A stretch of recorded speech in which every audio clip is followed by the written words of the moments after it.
Saudara-saudari,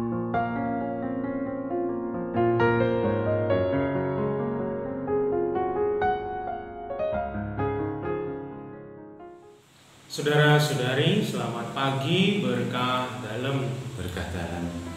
Mari kita awali ibadat singkat ini dengan tanda kemenangan Kristus. Dalam nama Bapa dan Putra dan Roh Kudus. Amin. Tuhan beserta kita, sekarang dan selama-lamanya. Saudara-saudari, kita memasuki masa Minggu Paskah yang keempat. Memang masa Paskah ini sampai ke-7. Gereja memberi kesempatan bagi kita untuk merenungi dan memaknai kebangkitan. Dan pada hari ini Yesus berbicara soal gembala dan domba.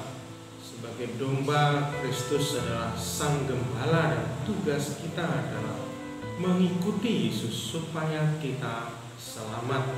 Nah, saudara-saudari, pada hari ini kita bacakan juga intensi-intensi kita. Syukur atas ulang tahun ke-21 Veronica Andita, dan juga syukur atas ulang tahun Ibu Meatri Wijaya dan Bapak Haryanto Widado. Selamat ulang tahun, panjang umur dan sehat selalu. Dan juga mohon kedamaian jiwa Bapak FX Sukoco yang dipanggil Tuhan 2 tahun yang lalu. Saudara-saudari, mari kita dengarkan bacaan pada hari ini. Tuhan sertamu dan sertamu juga.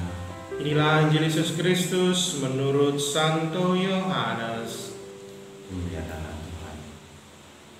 Pada suatu hari Yesus bersabda, "Aku berkata kepadamu, sesungguhnya siapa yang masuk ke dalam kandang domba dengan tidak melalui pintu, tetapi dengan memanjat tembok, ia adalah seorang pencuri dan seorang perampok.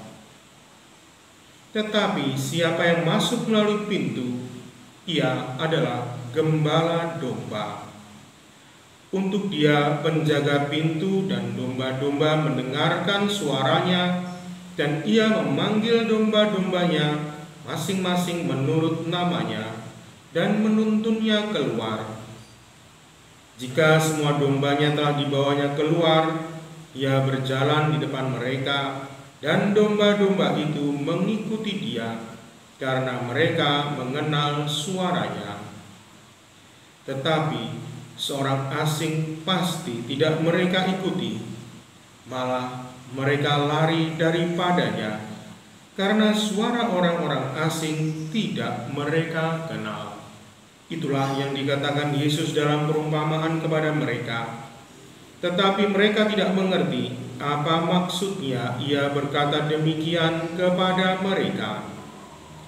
Maka kata Yesus sekali lagi, "Aku berkata kepadamu, sesungguhnya akulah pintu ke domba-domba itu.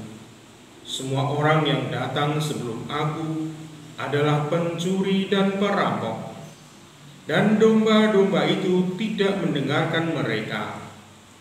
Akulah pintu.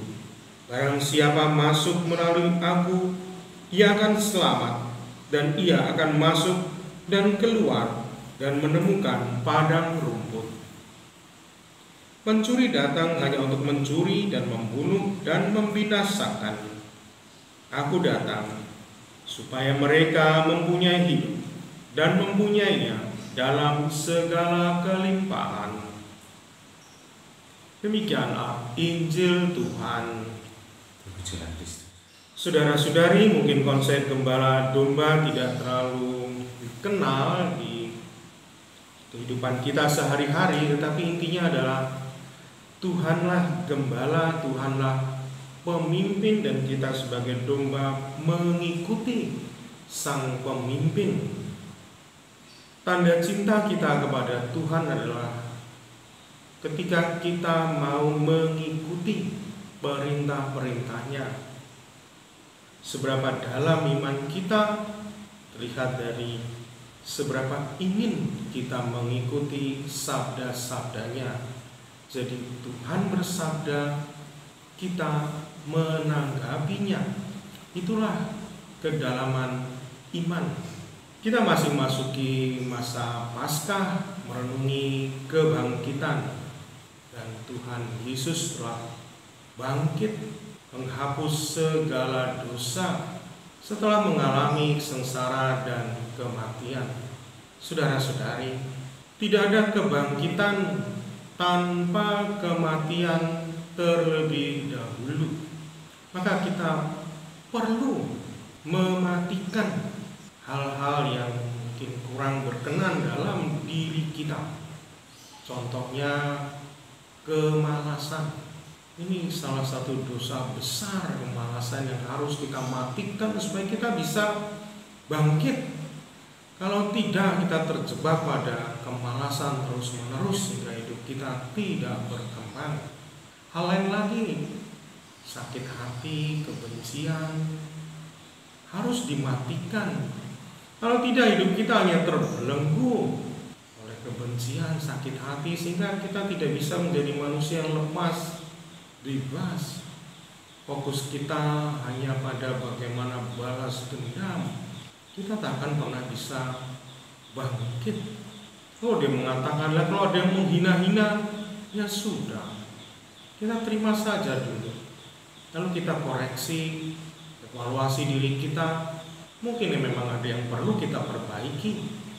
Ini gambaran tentang kebangkitan, dan kita tinggal mengikuti saja apa yang dikatakan, apa yang dilakukan oleh Yesus terhadap kita. Itulah makna bagaimana kita sebagai domba mengikuti Tuhan Yesus sebagai Sang Gembala. Oleh karena itu, Bapak Ibu, saudara-saudari, mari kita mohon rahmat dari Tuhan agar kita dapat terus mengikuti Tuhan Yesus sebagai Sang Gembala. Karena disitulah sebenarnya iman kita, disitulah terlihat seberapa dalam cinta kita kepada Tuhan. Amin. Saudara-saudari, mari kita bawa dalam doa-doa kita, intensi-intensi kita. Ya Bapak, pada kesempatan yang baik ini kami ingin mengaturkan beberapa doa-doa kami. Ya Bapak, kami berdoa bagi para korban corona, semoga mereka kau beri rahmat agar tabah, sabar, tekun, dan berani menghadapi, bertahan untuk berjuang, terutama juga para keluarga korban, supaya mereka pun juga dapat dengan tabah menghadapi musibah ini. Kami berdoa pula bagi para dokter, perawat, tenaga medis, hingga mereka rahmat kesehatan agar mereka terus dapat melayani. Dan juga kepada Veronica Andita, Ibu Meihatri Wijaya, dan Bapak Haryanto Widabdo yang berulang tahun. Dan mohon kedamaian jiwa Bapak Sukoco yang dipanggil Tuhan 2 tahun yang lalu. Kita hening sejenak, kita aturkan tujuh pribadi kita masing-masing.